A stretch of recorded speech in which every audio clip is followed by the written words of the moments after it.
நேற்று என்னோட தலைவர் எனக்கு கால் பண்ணி ½ கேஜியில் ஒரு ரெட் வெல்வெட் கேக் ஆர்டர் இருக்குது, செஞ்சு கொடுத்துருமா அப்படின்னு கேட்டிருந்தாங்க. இந்த கேக்கு ஆர்டர் சொல்லும் போதே அவங்க என்ன மாதிரி வேணும்னு சொல்லியிருக்காங்க கேக்கு. ஆனால் நான் தான் அதை காதில் வாங்கலை. காதில் வாங்காததுக்கான பலனை வந்துட்டு நான் லாஸ்ட் இந்த வீடியோவில் சொல்லியிருப்பேன். அதையும் நான் போகும்போது எனக்கு கொடுத்துரு, நான் அவங்கள்ட்ட கொடுத்துட்றேன் அப்படின்னு சொல்லியிருந்தாங்க. நானும் அதுக்காக அவசரமாக ரெடி பண்ணி எடுத்துக்கிட்டேன்.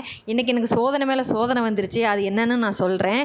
இது தெரியாமல் நான் டிசைனை விதவிதமாக போட்டு மாங்குன்னு நான் இதில் விழுந்து ஒவ்வொரு டிசைனாக பண்ணி எடுத்துக்கிட்டேன். ரெட் வெல்வெட் வந்துட்டு சும்மா இது இப்படி கொடுத்தா நல்லா இருக்காது அப்படின்னு அங்கங்கே குட்டி குட்டியாக சிவப்பு காட் வச்சு நான் முடிச்சுக்கிட்டேன். இந்த கேக்கு வந்துட்டு கேன்சல் ஆக போகிறது தெரியாமல் நான் இதெல்லாம் பண்ணிக்கிட்டு தெரிகிறேன். அதுக்கப்புறம் நான் இது என்னோட தப்பு தான். ஏன்னா நான் வந்து அவங்கக்கிட்ட ஃபஸ்ட் இன்னொரு வாட்டி ரெஃபரன்ஸ் கேட்டிருக்கணும்.